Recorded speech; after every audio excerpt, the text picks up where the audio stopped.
കല്യാണത്തിന് പോയതൊക്കെ നല്ല സന്തോഷത്തിലാണ്. പക്ഷെ അവിടെ എത്തിയതുള്ള മനസ്സമാനം മുഴുവനും പോയി. വന്നവർക്കേ പെണ്ണിന്റെ ചെക്കനെയും കാര്യം മാത്രം നോക്കിയാൽ പോരെ. എല്ലാവർക്കും ഒറ്റ ചോദ്യം, വീടിന്റെ പണി കഴിഞ്ഞോ, വീടിന്റെ പണി കഴിഞ്ഞോ. അതാ ബാക്കിയുള്ളവർ. നീ എന്ത് വിചാരിച്ചേ? എന്നോട് ആരും ചോദിച്ചില്ല? എന്നെ കണ്ടവർക്ക് മുഴുവൻ ഇത് മാത്രമേ ചോദിക്കാനുള്ളൂ. കല്ലെവിടുന്നാണ്, മണലെവിടുന്നാണ്, കമ്പി എവിടുന്നാണ്. പറഞ്ഞു മടുത്തു. നമുക്കേ എങ്ങനെയെങ്കിലും ഒരു 5-6 മാസത്തിനുള്ളിൽ നമ്മുടെ വീടിന്റെ പണി തീർത്തിട്ട് പറഞ്ഞില്ലേ, അവന്മാരൊക്കെ ഒന്ന് വിളിച്ചിട്ട് നന്നായിട്ട് വയറ് നിറച്ച് ഭക്ഷണം കൊടുത്തു വിടണം. അതോടുകൂടി കാണുമ്പോഴുള്ള ചോദിക്കലും പറച്ചിലും നിൽക്കുമല്ലോ. നിങ്ങൾ നടക്കുന്ന വല്ല കാര്യം പറയും.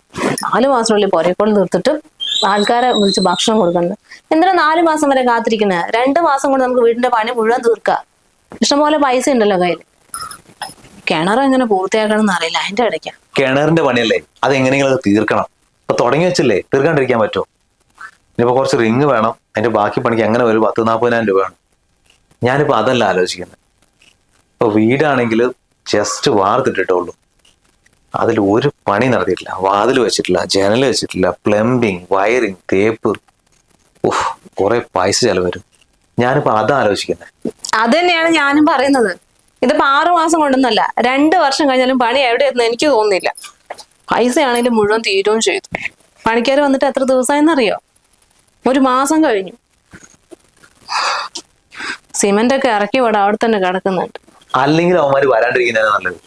ഇതിപ്പോ രാവിലെ 10 മണിക്ക് വരും, നേരെ വന്നിട്ട് ചായ കുടിക്കാൻ. പിന്നെ 1 മണിക്കൂർ അവിടെ ഇങ്ങനെ നടന്ന് ഉച്ച വരെ ആക്കും. അത് ഞാൻ ഭക്ഷണത്തിന്റെ സമയം. പിന്നെ 3 മണിക്ക് പോകേണ്ടതിന് 2:30 കൈയും കാലും കഴുകി റെഡി ആയി നിൽക്കും. ഓട്ടോറിക്ഷ വരും, പോണ്ടേ? പിന്നെ ഉമ്മാര് വന്നിട്ട് എന്തോ കാണിക്കാൻ അവിടെ. ഇനി ഇത് അവരെ മുമ്പിലും കൂടി പറയണേ, എന്നാലേ തീരെ വരാണ്ടാവും.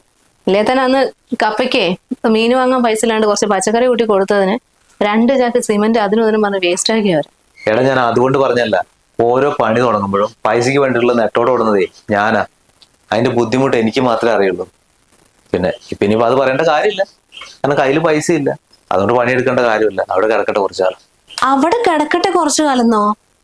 അപ്പൊ ജീവിതകാലം മുഴുവൻ ഇങ്ങനെ വാടക വീട്ടിൽ കഴിയാനാ? അല്ലെങ്കിലും ഇത് തന്നെയാണ് നല്ലത്. മനസ്സമാധാനം ഉണ്ടല്ലോ. മാസം മാസം വാടക കൊടുക്കാൻ നേരമുള്ള ടെൻഷൻ മതിയല്ലോ. ഇതിപ്പോ എന്ന് പണി തുടങ്ങി അന്ന് മുതൽ ഉറക്കമില്ല മനുഷ്യന്. സമാധാനത്തോടെ ഭക്ഷണം കഴിച്ചിട്ടില്ല. എവിടെ പോകുമ്പോഴും പിന്നെ ആൾക്കാർ ഒരുമാതിരി ചോദ്യം. അല്ലെങ്കിൽ നമുക്കൊന്നും പറഞ്ഞിട്ടില്ല, അല്ല സ്വന്തമായിട്ടുള്ള വീട്, നമുക്ക് വാടക വീട്ടിൽ തന്നെ കഴിയാം. നീ ടെൻഷൻ അടിക്കൊന്നും വേണ്ട. ലോൺ ശരിയായിട്ടുണ്ടെങ്കിൽ പെട്ടെന്ന് നമുക്ക് പണി തുടങ്ങാം. ആ പുതിയ മാനേജർ ഒരു മനുഷ്യപ്പെട്ടുള്ള ആളാ. എന്തായാലും ലോൺ കിട്ടാണ്ടിരിക്കില്ല, അത് ശരിയാവും.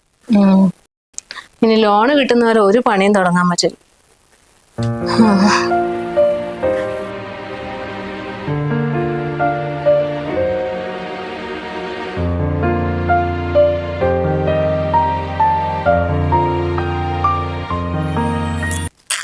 നല്ലതാ, നന്നായി ഉണ്ടായിരുന്നു. ഇതെന്താ ഇവിടെ വന്ന് നിൽക്കുന്നു? ഞാൻ വെറുതെ ഒന്ന് ഇങ്ങോട്ട് ഇറങ്ങിയതാ ചേച്ചി, വീട്ടിലേക്ക്. ഇപ്പൊ കുറച്ചു ദിവസമായിട്ട് പണിക്കാരൊന്നും ഇല്ലല്ലേ? ഈ വന്നു പോക്ക് മാത്രമേ ഉള്ളൂ? ആര് പറഞ്ഞു? പണിക്കാരൊക്കെ ഉണ്ട്. പിന്നെ അവര് വേറെ എവിടെയോ കരാർ എടുത്തിട്ടുണ്ട്. അപ്പൊ കുറച്ച് ദിവസത്തെ അർജന്റ് പണി തീർത്തു കൊടുക്കണം പറഞ്ഞിട്ട് പോയതാ. 2-3 ദിവസത്തിനുള്ളിൽ അവരെത്തും. പിന്നല്ലാതെ അങ്ങനെ തന്നെ പറയേണ്ടത്. അല്ലാതെ ഞങ്ങൾക്ക് പൈസ ഇല്ല, പണി നിർത്തി വെച്ച് പറയാൻ പറ്റുമോ മോളെ? പിന്നെ പണിക്കാർക്ക് തിരക്കാണ്, അവർ വേറെ പണിക്കാർ കുറച്ച് ദിവസം കഴിഞ്ഞിട്ട് വരും, അങ്ങനെയൊക്കെ പറയാൻ പറ്റുള്ളൂ. പിന്നെ നമ്മുടെ കുടുംബത്തിലെ കാര്യം എല്ലാവരോടും പറയാൻ പറ്റുമോ പൈസ ഇല്ല എന്നുള്ളത്? ചേച്ചി നല്ല കുറച്ച് ചീര ഉണ്ടായിട്ടുണ്ട്, വേണമെങ്കിൽ കുറച്ച് പറിച്ചിട്ട് വെക്കോ? അയ്യോ വേണ്ട മോളെ, നീ പറിച്ച് കറി ഉണ്ടാക്കിക്കോ. ഈ പുരപ്പണിയൊക്കെ തുടങ്ങിക്കഴിഞ്ഞാലേ കുറച്ചു ദിവസം ചീരയും മുരിങ്ങയും തകരയൊക്കെ വെച്ച് കഴിക്കണതാണ് ഏറ്റവും നല്ലത്. കാരണം അതെല്ലാം നമുക്ക് അറിയണ കാര്യല്ലേ, വീട്ടിലെ ബുദ്ധിമുട്ടും കഷ്ടപ്പാടുകളൊക്കെ. അല്ല ചേച്ചി എങ്ങോട്ട് ഇറങ്ങിയതാ? ഞാൻ ഇങ്ങോട്ട് തന്നെ വന്നതാ. നിന്നെ അവിടെ നിന്ന് കണ്ടപ്പോഴേ വീട്ടിൽ പണിക്കാരുണ്ട് മോളെ, പണി എടുത്തുകൊണ്ടിരിക്കണേ. അടുക്കള ഭാഗവേ നോക്കുമ്പോൾ ചാക്ക് സിമെന്റും കൂടി വേണത്രേ. ഞാൻ അത്രയും ദൂരെ പോകണ്ട സിമെന്റ് എടുക്കാൻ. ഗോപാലേട്ടനാണെങ്കിൽ ഇവിടെ ഇല്ല. മോളൊരു ചാക്ക് സിമെന്റ് തരുവന്നാ ഏട്ടൻ വന്നിട്ട് വാങ്ങിച്ചിട്ട് തരാം. അല്ല ചേച്ചി, 2 ചാക്ക് സിമെന്റ് മുമ്പ് കൊണ്ടുപോയിട്ടില്ലേ? അത് ഇതുവരെ തിരിച്ചു തന്നിട്ടില്ലല്ലോ. മോളെ ഇപ്പൊ പണിക്കാരൊന്നും ഇല്ലാലോ, ഇതും കൂടി 3 ചാക്കായി. പണിക്കാർ 2 ആഴ്ച ഉണ്ടല്ലേ വരുള്ളൂ.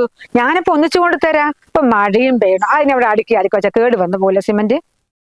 ചേച്ചി എടുത്തോ, പണിക്കാർ വരുമ്പോ കൊണ്ടുവന്ന് തന്നാ മതി.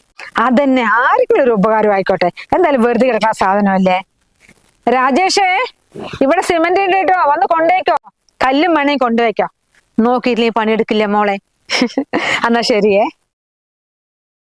ഒന്നിനും ഒരു കുറവ് വരുത്തണ്ട, എല്ലാം ചേച്ചിന്റെ അടുത്തുണ്ട്. ഓ, ഇനി എന്തൊക്കെ സാധനങ്ങളാണോ ഇവിടുന്ന് കൊണ്ടുവന്നത്? വലിയ പൊങ്ങച്ചം പറിച്ചിലും ഇന്ന് കൊമ്പത്തെ രാജ്ഞിയാന്ന് ചോദിച്ചാൽ എന്ത് കഷ്ടകാലത്തിനാണോ അവരെ വീടിന് മുമ്പ് തന്നെ സ്ഥലം വാങ്ങി വീട് കെട്ടാൻ തോന്നിയത്.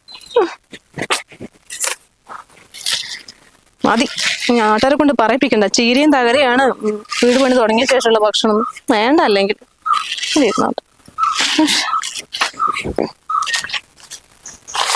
അതെ, ഇത് അവിടെ 2-3 ഓല വീട് എടുക്കണ്ട കേട്ടോ. അതൊക്കെ എടുത്തോ, കത്തിക്കാനായില്ലേ? ഒന്ന് പതുക്കെ പറയും. ഇല്ലേ തന്നെ വീട് പണി തുടങ്ങിയ ശേഷം നമ്മൾ ഈ ചീരയും തകരയൊക്കെയാണ് കഴിച്ചുകൊണ്ടിരിക്കുന്നത് പറഞ്ഞിട്ട് പോയുള്ളൂ. ഇനി ഇവിടുത്തെ ഓല കൊണ്ടുപോയിട്ട് വേണം വീട്ടിൽ അടുപ്പ് പുകയെന്ന് കൂടി പറയിപ്പിക്കണ്ട. അതിനിപ്പോ എന്താണ്, അതോടെ വെറുതെ കിടക്കുന്നല്ലേ? ആ, വെറുതെ കിടക്കുന്നു. ആരാന്റെ പറമ്പില്? ഈ തോട്ടം നമ്മുടെ അല്ല, അതിന്റെ അപ്പുറത്തെ വീട് മാത്രമേ നമുക്കുള്ളൂ. വെറുതെ അങ്ങനെ ഞാൻ 2-3 ചീര പറിച്ച് അതിന് അജിതേച്ച് എന്തൊക്കെയാന്നറിയോ പറഞ്ഞിട്ട് പോയത്? അജിതേച്ചിയോ? ഒരു ചാക്ക് സിമെന്റ് ഇവിടെ ഇറക്കാൻ വേണ്ടി വന്നതാ. കഴിഞ്ഞ ആഴ്ച 2 ചാക്ക് സിമെന്റ് എടുത്തിട്ട് പോയതല്ലേ, ഇപ്പൊ തരാന്ന് പറഞ്ഞിട്ട് പിന്നെയും കൊണ്ടുപോയോ? എന്നിട്ട് ബാക്കിയുള്ളവരെ താഴ്ത്തി കെട്ടിയിട്ട് നമ്മുടെ കയ്യിൽ പൈസ ഇല്ല, പണിക്കാർക്ക് കൂലി കൊടുക്കാനില്ലാത്തതുകൊണ്ടാണ് പണിക്കാർ വരാത്തതെന്നൊക്കെ പറഞ്ഞിട്ട് പോയതാ. എന്നിട്ട് പണിക്കാരെ കൊണ്ട് 3 ചാക്ക് സിമെന്റ് എടുക്കാൻ പറഞ്ഞിട്ടുണ്ടായിരുന്നു. നീ എന്തിനാ കൊടുക്കുന്നത്? നിനക്ക് അവരോട് പറഞ്ഞൂടായിരുന്നോ നമുക്കത് ആവശ്യമില്ലാന്ന്? പറഞ്ഞില്ലെങ്കിൽ രാത്രി വന്ന് എടുത്തോണ്ട് പോകും. എന്തിനാ വെറുതെ അതിന് നിൽക്കുന്നത്? അപ്പുറത്തെ രമേശിന്റെ വീട്ടിലെ പണി നടക്കുമ്പോഴേ അവരെ ബാത്റൂം കെട്ടാൻ വേണ്ടി എന്തൊക്കെ സാധനങ്ങളാണെന്നറിയാം അവിടെ കൊണ്ടുവന്നത്. നാളെ തരാം മറ്റന്നാൾ തരാന്ന് പറയും, തിരിച്ചു കൊടുക്കൂല. അതാണ് അവസ്ഥ. അത് പോട്ടെ, ഇനിയിപ്പോ നീ അതും പറഞ്ഞിട്ട് അയൽവാസികളെ വെറുതെ തെറ്റിക്കാൻ നിൽക്കണ്ട.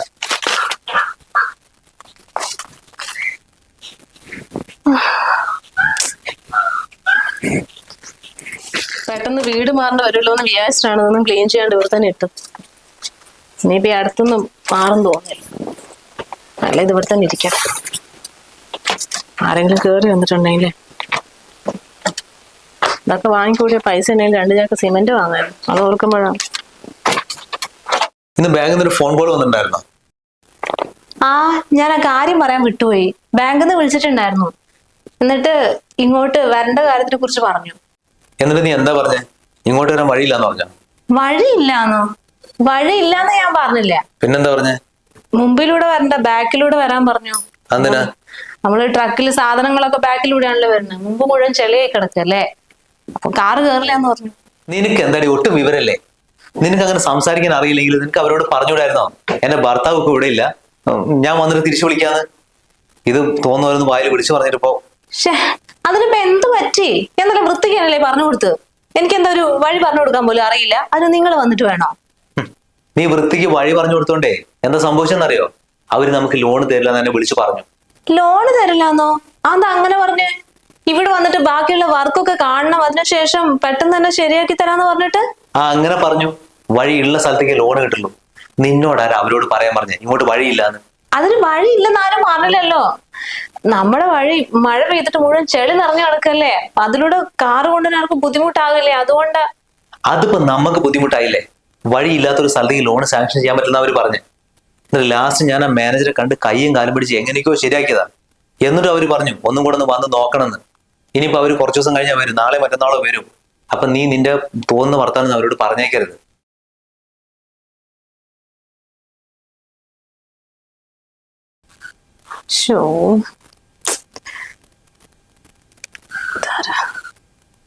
ഇയാളോ? ഹലോ.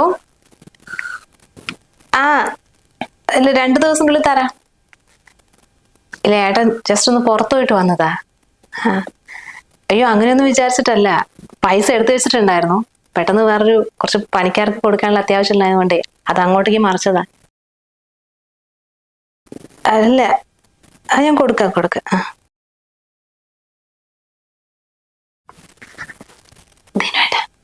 ഈ മാസം വാടക എപ്പോഴും കൊടുക്കാം. ഓ, ഇനിയിപ്പോ അതിന്റെ ഒരു കുറവും കൂടെ ഉള്ളൂ.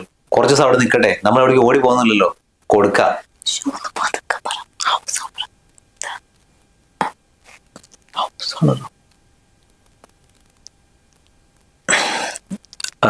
ഹലോ, ഞാൻ ഇന്ന് വൈകുന്നേരം അങ്ങോട്ട് വരാൻ നിൽക്കായിരുന്നു.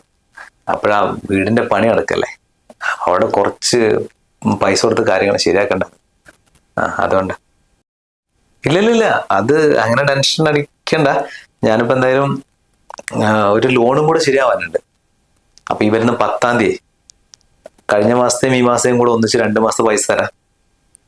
ഇല്ല, അതിന്റെ അപ്പുറത്ത് പോവില്ല. മാക്സിമം 10-ാം തീയതി. 10-ാം തീയതിന് മുന്നേ തന്നെ ഞാൻ തരാൻ നോക്കാം. 4 പ്രാവശ്യം വിളിച്ചിട്ടുണ്ടായിരുന്നോ? ഞാൻ ബാങ്കിൽ ലോണിന്റെ കാര്യത്തിന് പോയിട്ടേ കോളൊന്നും വന്ന് ശ്രദ്ധിച്ചില്ല. ആ ശരി എന്നാ. ഇല്ല മറക്കില്ല. എന്നാ ശരി. നിനക്കൊന്ന് അയാളോട് പറഞ്ഞുകൂടായിരുന്നോ ഞാനിവിടെ ഇല്ലാന്ന്? 4-5 പ്രാവശ്യം എന്റെ ഫോണിലേക്ക് വിളിക്കുന്നെന്ന്, നിങ്ങൾ വിളിച്ചിട്ട് ഫോൺ എടുക്കണില്ല എന്ന് പറഞ്ഞിട്ട്. പിന്നെ ഞാൻ ഇനി എന്ത് പറയാനാ?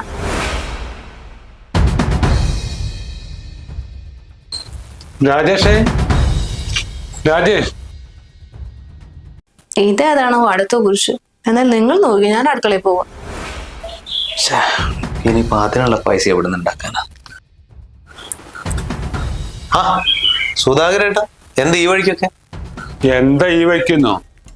പണിന്റെ കാര്യം എന്തായി? നമുക്ക് തുടങ്ങണ വേണ്ട. അതെന്ത് വർത്താനം സുധാകരേട്ടാ നിങ്ങൾ പറയുന്നത്? പണി നമ്മൾ തുടങ്ങിയതല്ലേ. പിന്നെ ലോണിന്റെ ചെറിയൊരു ഡിലേ വന്നു. 2 ആഴ്ച കൊണ്ട് അത് കിട്ടും. അത് കഴിഞ്ഞ് നമുക്ക് പെട്ടെന്ന് പണി തുടങ്ങാം. ഈ രണ്ടാഴ്ച വിട്ട് 2 മാസമായി. എനിക്ക് പണി വേറെ ഉള്ളതാ. ഇതില്ലെങ്കിൽ എനിക്ക് വേറെ കോൺട്രാക്ടർ എടുക്കണം. എന്റെ സുധാകരേട്ടാ, നിങ്ങൾ അങ്ങനെ പറഞ്ഞിട്ട് എങ്ങനെ ശരിയാവുക? ഇത്രയും പണി ചെയ്തില്ലേ, ഇനി ബാക്കി കുറച്ചും കൂടെ ഉള്ളൂ. ഞാൻ ലോണിന് അപ്ലൈ ചെയ്തിട്ട് എല്ലാം റെഡിയാക്കി വെച്ചിരിക്കുക. ഇന്ന് കിട്ടിയാ നാളെ നമ്മൾ പണി തുടങ്ങും. ഒരു 2 ആഴ്ച, അതിന്റെ അപ്പുറത്ത് എന്തായാലും പോകില്ല. ഇന്ന് 10-ാം തീയതി, 2 ആഴ്ച പറഞ്ഞ 24. അന്ന് തുടങ്ങി നീ ഇപ്പൊ എന്നെ പ്രതീക്ഷ കേട്ടോ, വേറെ ആളിനെ വെച്ചു. സുധാകരേട്ടാ, നിങ്ങൾ വലിയ വർത്താനം എന്ന് പറയാൻ നിൽക്കരുത്. നിങ്ങളുടെ പണിക്കാർ കാരണമാണ് എനിക്ക് ഇത്രയും ബുദ്ധിമുട്ട് വന്നത്. 20 ലക്ഷം തീർക്കാന്ന് പറഞ്ഞല്ലേ താഴ്ന്ന നില, അതിനിപ്പോ 27 ലക്ഷം രൂപ ഇറക്കി. എന്നിട്ട് പണിയാണെങ്കിൽ എവിടെ എത്തിച്ചിട്ടില്ല. പൈസ വാങ്ങിട്ട് പോകുമ്പോഴേ കുറച്ച് ആത്മാർത്ഥതയും കൂടെ കാണിക്കാൻ പറയും നിങ്ങളുടെ പണിക്കാരോട്. അല്ലാണ്ട് കൂലി വാങ്ങേണ്ട സമയത്ത് മാത്രം ഇവിടെ വന്നിട്ട് രാജേഷ് ഇതിന് അത്ര രൂപയായി, ഇതിന് ഇത്ര രൂപയായി, പിന്നെ ഇന്ന് 2-3 പണിക്കാർ എക്സ്ട്രാ ഉണ്ട്, അങ്ങനെയൊക്കെ പറഞ്ഞിട്ട് പൈസ മാത്രമായിട്ട് പോവാണെങ്കിലേ നിങ്ങളെ പോലെ ഒരു കോൺട്രാക്ട് എനിക്ക് ആവശ്യമില്ല. അന്നപ്പൊ നിന്റെ വഴിക്ക് നോക്കി രാജേഷേ, എനിക്ക് നിന്റെ പണി ചെയ്യാൻ ഒരു നിർബന്ധമില്ല. സുധാകരേട്ടാ, ഞാൻ അങ്ങനത്തെ ഒരു ചിന്തയിൽ പറഞ്ഞല്ല. ഇപ്പൊ ഞാനിന്ന് ബാങ്ക് പോയിട്ട് വരാം. പൈസ അറേഞ്ച് ചെയ്യുന്നതിന്റെ ടെൻഷനിലാണ്, അതുകൊണ്ട് പറഞ്ഞ. എന്തായാലും 2 ആഴ്ച എന്ന് പറഞ്ഞില്ലേ, അതുവരെ വെയിറ്റ്. അത് കഴിഞ്ഞിട്ട് നിങ്ങൾ തുടങ്ങിക്കോ. പൈസയും മര്യാദയ്ക്ക് തരില്ല, എന്നിട്ട് നിന്റെ ഭാര്യക്കും ഞാൻ കേൾക്കും വേണം അല്ലേ? 24-ാം തീയതി എന്തായാലും ഞാൻ പണിക്കാരും കൂടെ എത്തും. ഒരു 14,000 രൂപ എനിക്ക് പോകണം. 10,000 രൂപയോ? ഇപ്പൊ തന്നെ 10,000 രൂപ? അയ്യോ സാറേ, പണിക്കാരെ കുറച്ച് പൈസ കൊടുത്ത് സെറ്റിൽ ആകാനുണ്ട്. എന്റെ കയ്യിൽ പൈസ ഒന്നുമില്ല. നിങ്ങൾ ഇങ്ങനെ ഇടയ്ക്കിടയ്ക്ക് വന്നിട്ട് 10,000 വേണം 20,000 വേണം എന്ന് പറഞ്ഞാൽ ഞാൻ ഇവിടെ നിർത്തി തരാനാ? അന്നപ്പൊ ഞാൻ വരുന്നില്ല. സുധാകരേട്ടാ, എന്തായാലും വൈകുന്നേരം 5 മണി വരെ വെയിറ്റ് ചെയ്യും. ഞാനത് ഗൂഗിൾ പേ ചെയ്യാം. അപ്പൊ മറക്കാണ്ട് ചെയ്യണേ. ആ ചെയ്യാം.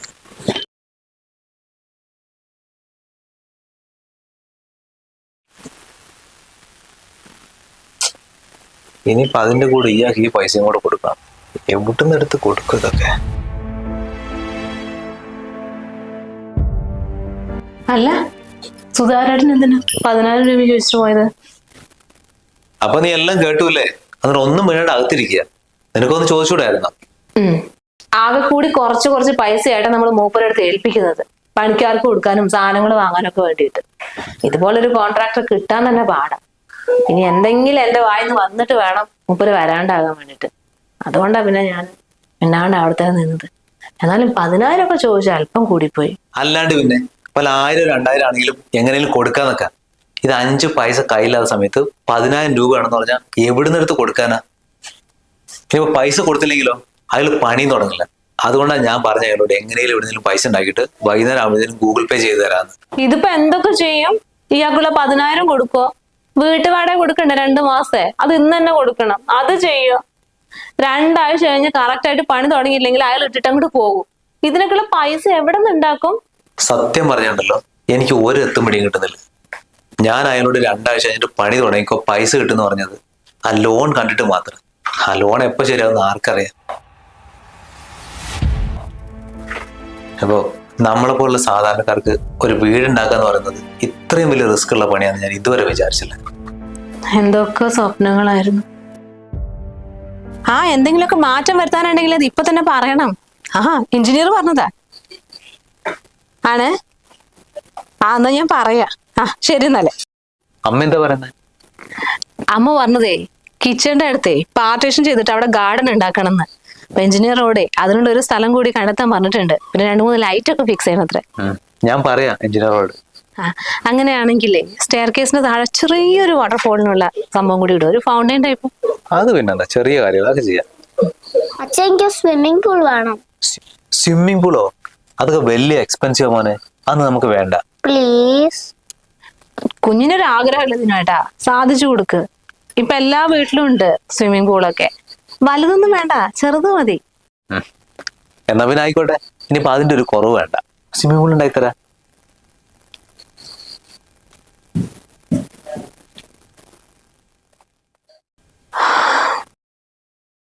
നമ്മളെപ്പോലത്തെ സാധാരണക്കാർക്ക് ഈ വീടെന്നൊക്കെ പറയുന്നത് വെറും യോഗം മാത്രം.